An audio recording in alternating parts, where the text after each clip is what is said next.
నమస్తే, welcome to YR TV. నేను రంజిత్. తెలంగాణ రాష్ట్ర వ్యాప్తంగా జరుగుతున్న ప్రతి అంశంతో పాటు రాష్ట్ర రాజకీయాలలో జరిగే వాస్తవాలను కూడా చర్చించే ప్రయత్నం చేద్దాం. సో మొత్తానికి తెలంగాణ రాష్ట్ర వ్యాప్తంగా గ్రామ పంచాయతీ ఎన్నికల పర్వం కొనసాగుతుంది. దీంట్లో ఇప్పటి వరకు మొదటి విడత పూర్తయిపోయింది, రెండో విడతకు సంబంధించి కూడా పూర్తయిపోయింది, ఇక మూడో విడతకు సంబంధించి కొనసాగుతుంది ప్రచారం. అయితే దాంట్లో భాగంగా రాష్ట్ర వ్యాప్తంగా చాలా పంచాయతీలలో జరుగుతున్న కొన్ని అంశాలన్నింటినీ కూడా మీ ముందుకు దృష్టికి తీసుకొచ్చే ప్రయత్నం అయితే చేస్తా. అయితే దానికంటే ముందు మీ అందరికీ ఒక నెంబర్ ఇస్తా. ఆ నెంబర్ను జర మీరు ఏమనుకుంటారో నాకు తెలియదు, కానీ ఈ నెంబర్ పిల్లగాడు మాట్లాడే భాష యాస జర మంచిగా లేదు. ఆయన కట్ట కల్వకుంట్ల చంద్రశేఖరరావుకు సంబంధించి మాట్లాడిన మాట ఆడియో నా దగ్గర ఉన్నది. అయితే మీకు ఇనబెడుతుంది, కానీ అలా 100కు 100% బూతులే ఉండడం వల్ల నేను దాన్ని ఇనబెట్టలేని పరిస్థితి ఉన్నది. సో ఆ బూతులకు సంబంధించి తెలంగాణ ప్రాంత ప్రజలందరికీ కూడా ఈ నెంబర్ ఇస్తానా.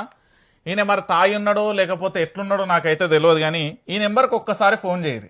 ఫోన్ చేసి ఈయన బాధ ఏంది, కేసీఆర్ కుటుంబాన్ని, దాంతోపాటు ఇష్టం వచ్చినట్టుగా తాగి వాగుతున్నాడు. ఒక రకంగా చెప్పాలంటే ఇగో బూత్ పురాణం మొదలు పెట్టిండు.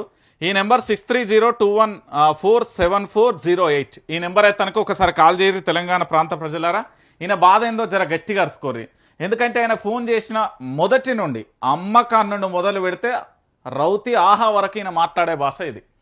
ఎందుకంటే కేసీఆర్ వచ్చి ఏం చేసిండు, కేసీఆర్ ఎందుకు వచ్చిండు, కేసీఆర్ కుటుంబంతో నీకేం సంబంధం, లేదా కేసీఆర్ పార్టీ నువ్వెందుకు ఆ నెత్తి మీద పెట్టుకుంటున్నావు అనే మాటలతో పాటు మొత్తం బూత్ పురాణమే A to Z. ఇక ముచ్చట చెప్పాలంటే ఈయన A to Z మొత్తం బూత్నే మాట్లాడతాను. తెలంగాణ యాస భాషలో చెప్పాలంటే అమ్మ ఇక ఆడపిల్ల మీకెళ్ళి ఈయన దిగుతలేడు, అంత మనగాడ. ఒకసారి తెలంగాణ ప్రాంత ప్రజలు, అదేవిధంగా బీఆర్ఎస్ పార్టీకి సంబంధించిన కార్యకర్తలు, బీఆర్ఎస్ పార్టీ సోషల్ మీడియాకు ఈ నెంబర్ ఇస్తున్నా. మళ్ళీ ఏంది అంటే వైఆర్ టీవీ దగ్గరికి వచ్చి లైవ్లో నిల్చొని బాంచం దండం పెడతా తప్పైంది అని ఈయన నోట మీరు అనిపించాలి. ఇది మీ బాధ్యత. ఎందుకంటే ఈయన మాట్లాడే ప్రతి భాష కూడా ఫోన్ చేసి లిఫ్ట్ చేయగానే ఆయన మాట్లాడిన ప్రతి అక్షరం కూడా ఒక్క అక్షరం కూడా మీరు వినలేరు. అంత భయంకరంగా, బాధాకరంగా, దారుణంగా ఉంటుంది. కాబట్టి నేను ఈ నెంబర్ తెలంగాణ ప్రాంత ప్రజలందరికీ ఇస్తున్నా. వైఆర్ టీవీ జోలికి వస్తే ఒంటి మీద ఉన్న గుడ్డలు ఊడదీసి ఎట్లా కొడతారో అట్లా ఉండాలి.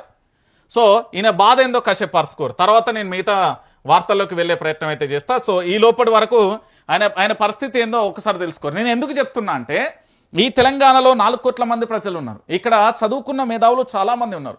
ఈ తెలంగాణలో పూర్తి స్థాయిలో కూడా నిరుద్యోగులకు సంబంధించి దాదాపుగా 40 లక్షల నుండి 70 లక్షల వరకు ఉన్నారు. ఆనాటి ప్రభుత్వం, బీఆర్ఎస్ ప్రభుత్వం, కల్వకుంట్ల చంద్రశేఖరరావు గారి